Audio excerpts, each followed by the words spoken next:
Hey all, Hipper here, and welcome to a new series of videos here on commander builds. Because with fleets and training rooms, I've noticed there's a lot of new players or older players coming back to the game, right? So I thought I would do a series on builds and just pure builds, no gameplay, right?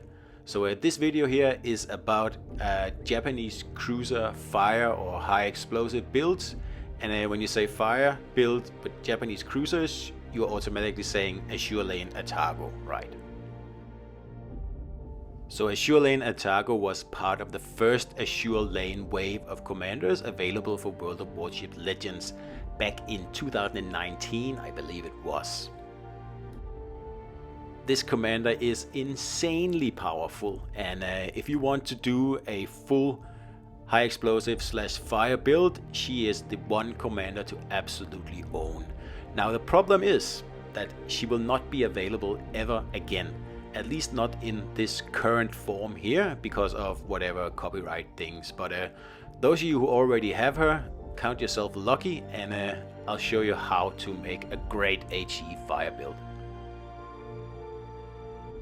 So we're going to prioritize raw damage and fire chance over reload in this build here, okay?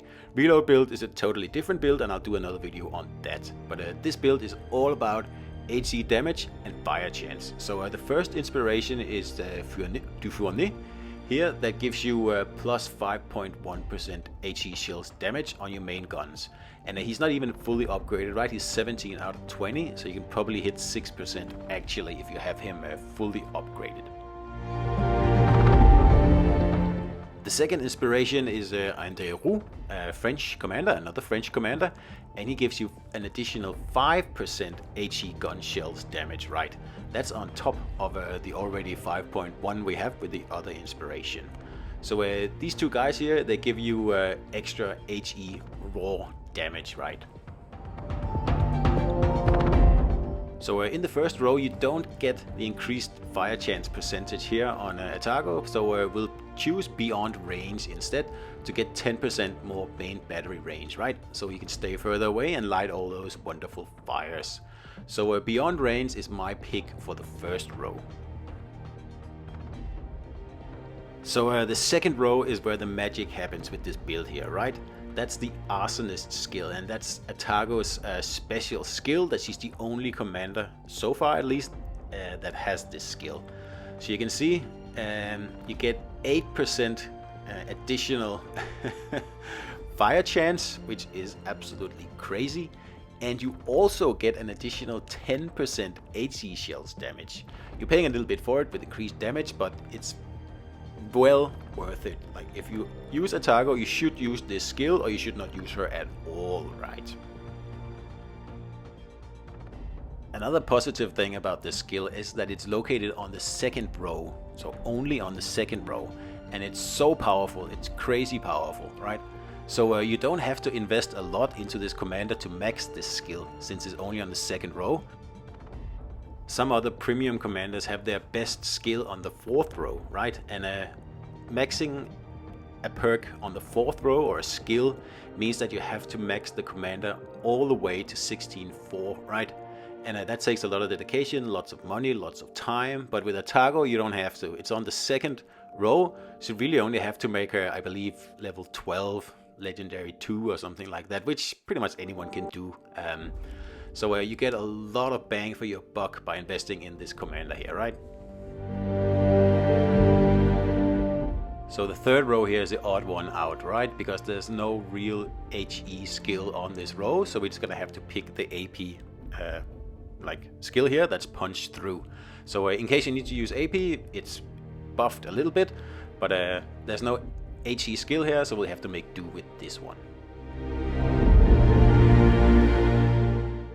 On the fourth row, we are choosing the fixated skill, and it pretty much means better grouping and better dispersion. That's really all there is to it.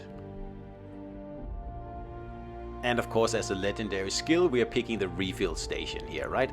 And again, this is not fully upgraded. You could get a 5% faster reload if you went all the way. Now, I haven't done that, but you could do that. So this is my ultimate HE fire chance build here for Japanese cruisers. So let's just see what the difference makes when you put it on ships. So probably the best ship you can put this build on is this one here, which is the Yoshino. So let's just first look at this ship with an agile build. So with this build you can see you get 5100 HE shell damage and a 27% fire chance. So if we switch the commander with this Atago commander I just showed you, and you can see the HE damage goes up to 6125. So that's more than 1000 extra HE damage, right? And look at the fire setting chance, it's 35%. So this is a nutty HE build, right? And also Atago's base perk you get to use because you also have torpedoes on your Shino, right? So Suya is another good pick. Again, we'll just look at it with an agile build here, 2700 and 11%. Then we switch the build for this Atago build that I just showed you, and we get up to 3250 almost and 19%. And again, Atago, let's just have it for good measure. Again, 3300, 17%, right? Not bad at all. But look at this, we changed it to a Sure Lane Atago, and the HE damage goes up to nearly 4000 and a 25% fire chance. So that's it for the pure fire and HE damage build here. So if you have a Sure Lane Atago, go ahead and use her. If you don't, I'll do another video on how you get the most out of just the normal tech tree commander, right? But hope you enjoyed it, guys. Let me know in the comments if you have any modifications or whatever you want to change this build. And hope you enjoyed it, and I'll see you out there.